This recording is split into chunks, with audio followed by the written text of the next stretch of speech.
When I was a kid, I grew up kind of with the Canadian dream. You grow up, you get a job, you start working, you have a house.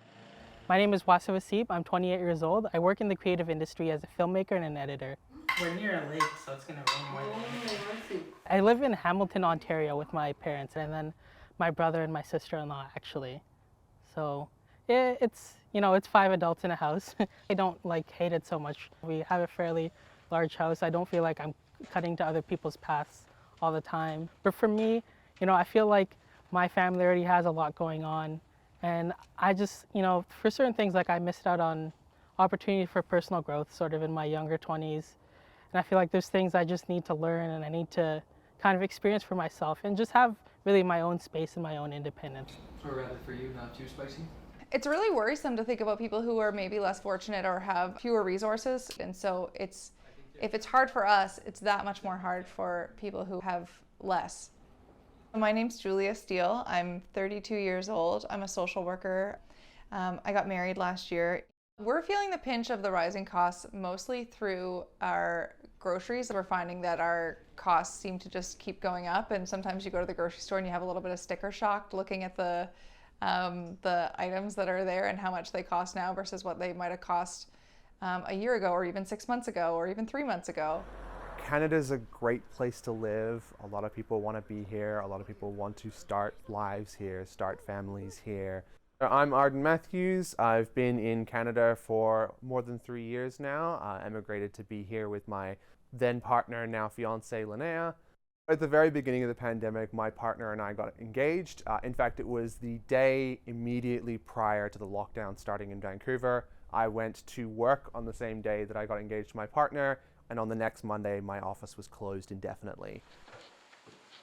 So I made plans sort of in fall of 2019, before everything kind of, went crazy with COVID, to move out. I felt like I had the financial stability to do it at that time, and my budgeting made sense for my income. But now coming out of that in 2022, it's just the fact that those financial plans, I don't want to say it was a waste, but it just feels irrelevant now because things have changed so much. But it was really just all of a sudden, it felt like just prices skyrocketed and I was still way far back behind. The dream of having my own place still lives.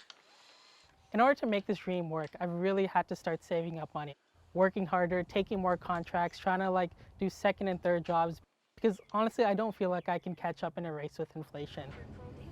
It was oftentimes when I was spending $140, $150 on groceries every week. So buckling down involved changing up our shopping habits for sure. I've been going to the meat shop, and then I've been going to the veggie stand, and then I've been going to the Sobeys or Superstore to kind of get all the extras. So instead of just making one trip and then doing some bulk shopping on the side, now I'm making 3 trips plus comparing prices and things like that for different items and making sure we buy them at the right place, which was not something we necessarily were quite so stickler about before. I don't know exactly how much less we're spending, but I think we're within $100 a week, which is what we were hoping to be in before. So we are starting to kind of see a bit of that. The rising costs have definitely come immediately after the pandemic as yet another reason why it is becoming infeasible for us starting a family. My partner and I have discussed it time after time after time, the idea of having children or even a child together and what that would look like. And unfortunately, more often than not, the response is the idea of it becomes kind of a joke. Every parent that I've spoken to talks about how prohibitively expensive it is. Both my partner and I work full-time. Neither of us are going to be able to change that in our near future so that one of us could take care of a child full-time. Just the base costs of feeding, clothing, educating a child is out of reach.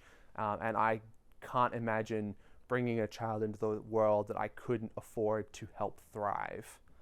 I feel very privileged that I actually have a home and shelter and food on the table. And there's a lot of people who are really struggling. But the reality is, I think each person has their own hopes and dreams. I think I still want that dream of moving out. And the idea that, I might not be able to reach it, it's hard to kind of grapple with. But ultimately, the price of food is going to rise, and that's something that's out of our control. So we've been doing some gardening at home and trying to learn how to grow some of our own vegetables to be a little bit more independent. If prices keep going up and inflation keeps going up, I don't really know what we'll do. We're already doing these things to try and make changes, so it's difficult to then make more changes. My husband works shift work, so maybe he'll start having to pick up extra shifts to pay for the basic things that we want and need. I think one of the most terrifying things in a certain degree about the dream of starting a family for young Canadians is that these issues have been slowly building up for such a long period of time, and while they've exploded recently, I know a lot of people my age who don't have the dream of having a family anymore because it's so unattainable.